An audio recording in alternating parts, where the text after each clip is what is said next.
special funnel.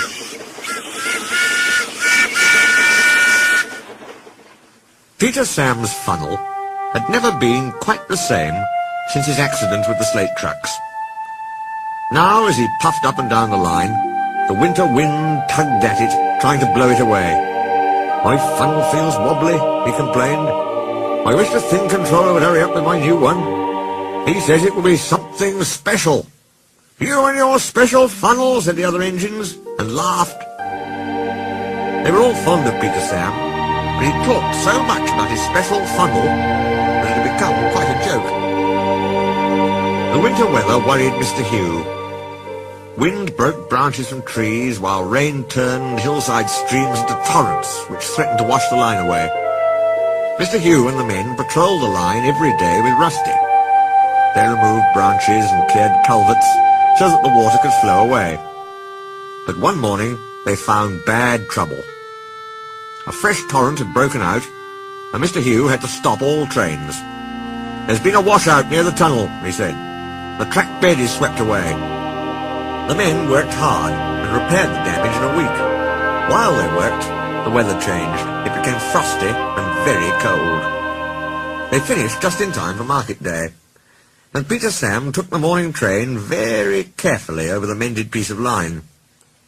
The tunnel was short, but curved, so they couldn't see right through it. Suddenly the driver shouted, "There's something hanging from the roof!" He braked. There was a clanging crash. When Peter Sam and his coaches stopped in the open air, he no longer had his funnel. The guard found the funnel and a thick icicle. "That's what hit you, Peter Sam," he said. They started again, but the passengers grumbled at the smoke. So when the firemen saw an old drain pipe, they stopped and wired it on.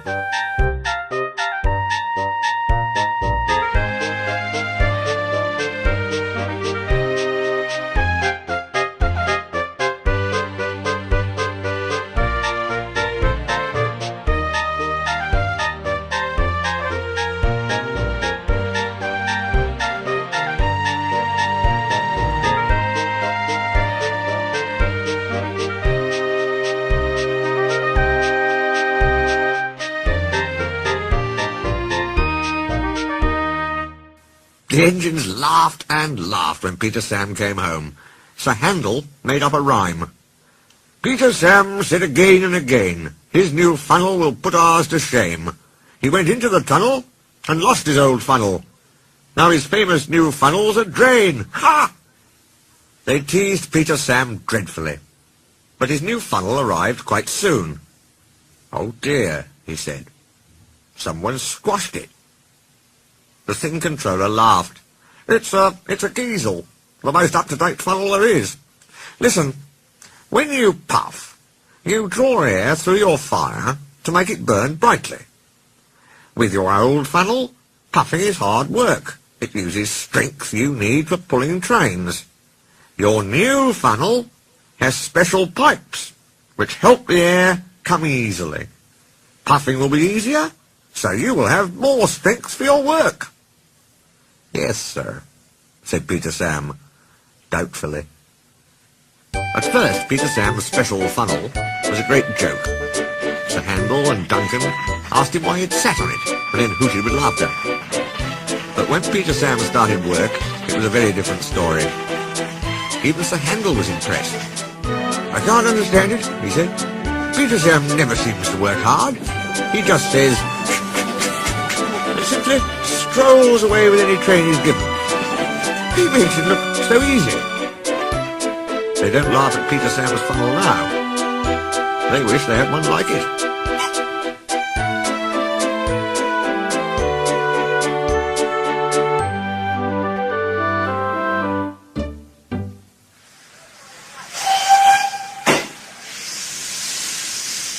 Steamroller.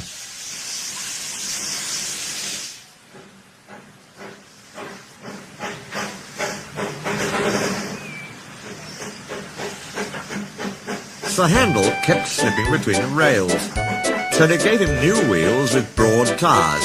The other engines teased him. "Look at his steamroller wheels," they laughed. "You shut up," Sir Handel snorted. You're jealous. My wheels are special, like Peter Sam's funnel. Now I'll go faster than any of you. You'll never. The engines were surprised. Sir Handel's trains were usually late. Scarloey winked. With your grand new wheels, Sir Handel, he said gravely, you're just the engine to tackle George. Who's George? Sir Handel asked. While Sir Handel was in the shed waiting for his new wheels, workmen had come to widen the road which ran for a mile or two beside the railway. They pulled down the wall, and nothing now protected the line. George was their steamroller. He chuffered to and fro, making rude remarks when the engines passed. Railways are no good, he would say. Pull them up, turn them into roads. Scarloey had often heard that talk before, and he warned the others to take no notice. But he hoped that when the two boastful engines met, he and the others would have some fun. Don't worry any more, said Sir Handel importantly, when they told him about George. Leave him to me. I'll soon send him packing. Next morning, George was standing near the halt by the level crossing. Ah, he said. You're Sir Handel, I suppose. And you, I suppose, are George. Yes, I've heard of you. And I've heard of you. You swank around with steamroller wheels, pretending you're as good as me. Actually, said Sir Handel sweetly, I'm better. Goodbye. He puffed away.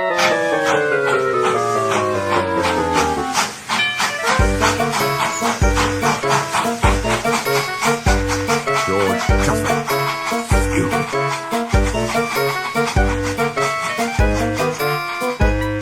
One afternoon, Sir Handel had to bring a special load down after the last train had gone. When he reached the road, he saw George trundling home. Beep, beep, beep, beep. George took no notice. He trundled along close to the track. There was barely room to pass. Beep, beep, beep, beep, beep, beep, beep, beep, beep. Sir Handel slowed and crept cautiously alongside. Get out of my way, you big clumsy road hog, he hissed. I don't move for imitation steamrollers, retorted George with spirit. They lumbered along side by side, exchanging insults. No one could ever explain what happened next. George's driver says he signalled for Sir Handel to stop. Sir Handel's driver says he signalled to George. There was a crash. The brake van tilted sideways, and the guards scrambled out to find George's front roller nuzzling his footboard. The two drivers were hotly arguing whose fault it was. A policeman strolled up in time to stop the argument turning to fisticuffs. And when Sir Handel's fireman came back with Rusty and Mr. Hugh, they all set to work clearing up the mess. Neither engine had been going fast enough to cause much damage. So Sir Handel was able to bring his train on when George had backed himself away. Next day, the workmen put up a fence between road and railway and then went away, taking George with them. This was because they'd finished their work.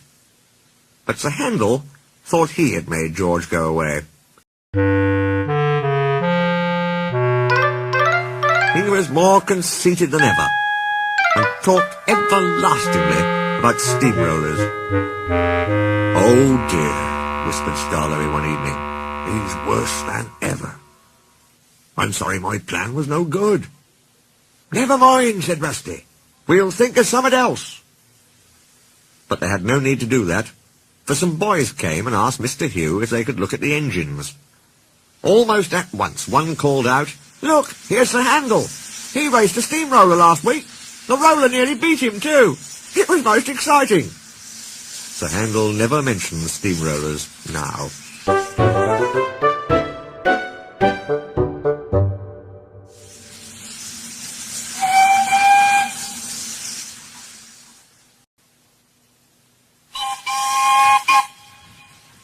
Passengers and polish.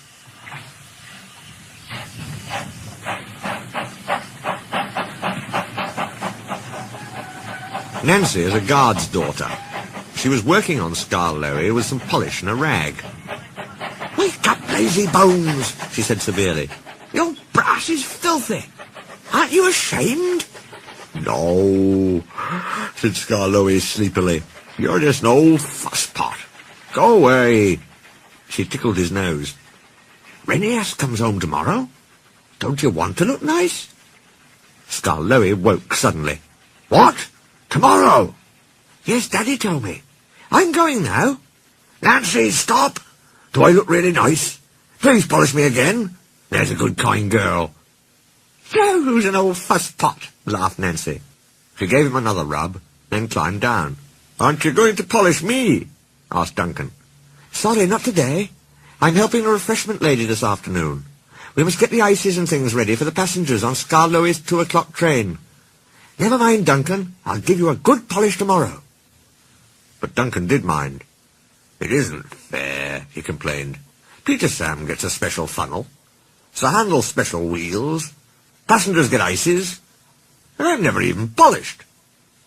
This, of course, wasn't true. But Duncan liked having a grievance. He began to sulk. That afternoon, a message came from the station by the waterfall. One of Skarloey's coaches has come off the rails. Please send some workmen to put it right. Duncan was in steam, so he had to go. All this extra work, he grumbled. It wears an engine out. Rubbish, said his driver. Come on. The derailed coach was in the middle of his train, so Skarloey had gone on to the top station with the front coaches. Duncan left the workmen and brought the passengers in the rear coaches home. He sulked all the way. He arrived back just in time for his own 4 o'clock train. I get no rest, he complained. He was sulky and short of steam, so his driver waited a few minutes in the hope of raising more. But Duncan wouldn't try. Oh, we can't keep the passengers waiting any longer, his driver said at last. You always think about passengers, muttered Duncan crossly. Never about me. I'm never even polished. I'm overworked, and I won't stand it. He grumbled away, brooding over his wrongs. Duncan made heavy weather of the journey, but at last they reached the viaduct. This is long, high, and narrow. No one can walk on it when a train is there. Come on, Duncan, said his driver. One more effort, and you'll have a rest and a drink in the station. Keep your old station, said Duncan rudely. I'm staying here. He did too. He stopped his train right on the viaduct, and nothing his driver or fireman could do would make him move another yard. Skarloey came from the top station to haul Duncan and his train to the platform. The passengers were very cross. They burst out of the train and told the drivers, the fireman and the guard what a bad railway it was. Skarloey had to pull the train to the top station too. Duncan wouldn't even try. The thin controller was waiting at the shed for Duncan that evening. He spoke to him severely.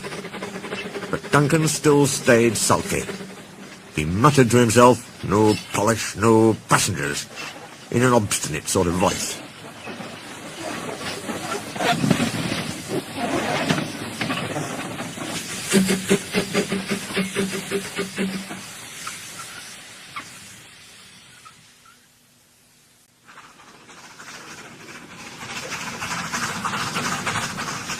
Gallant Old Engine.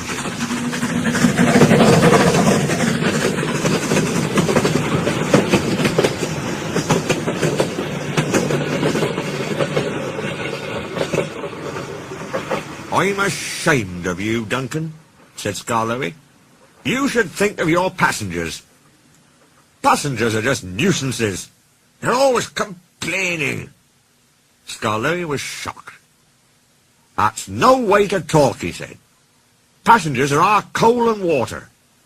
No passengers means no trains. No trains means no railway.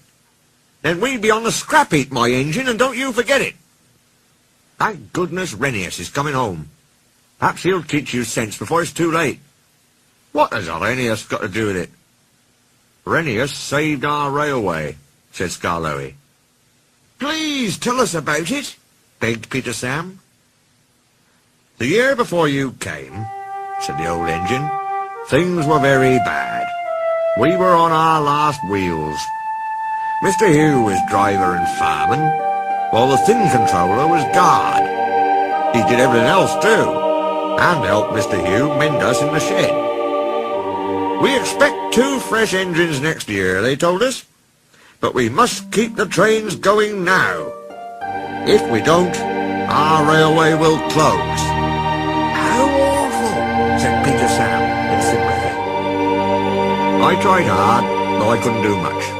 But Renius understood. "It's my turn now," he said. "You've done more than your share of hard work." He was often short of steam, but he always tried to struggle to a station and rest there. "That," said Scarlowy earnestly, "is most important with passengers." "Pshaw!"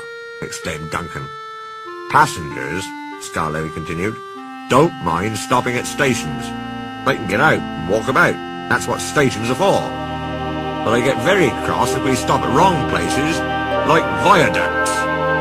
Then they say we're a bad railway and never come back."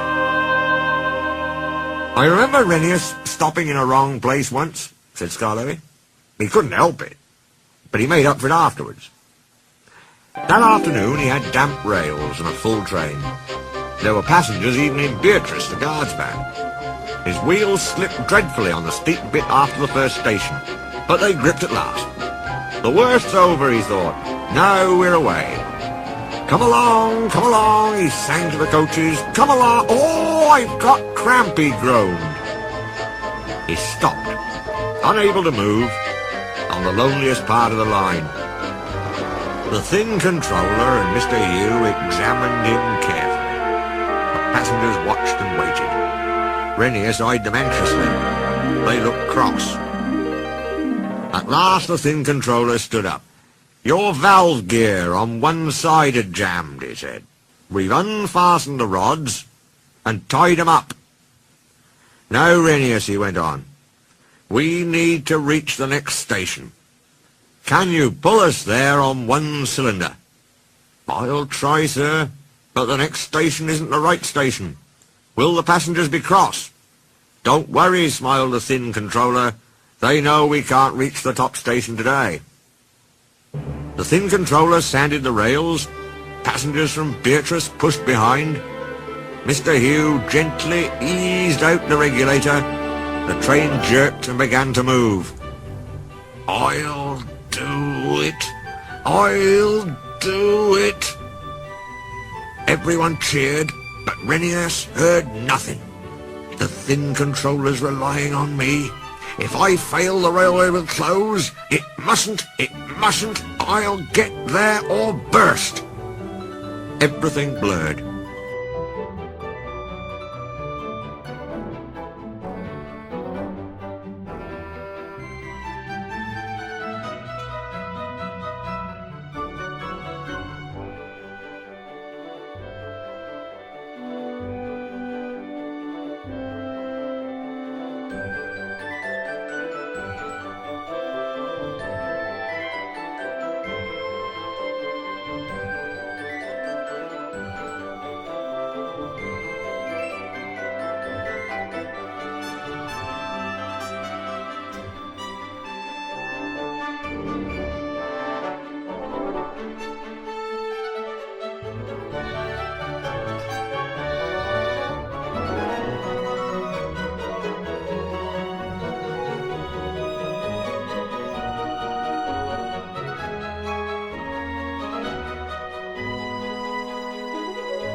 He was too tired to move another yard.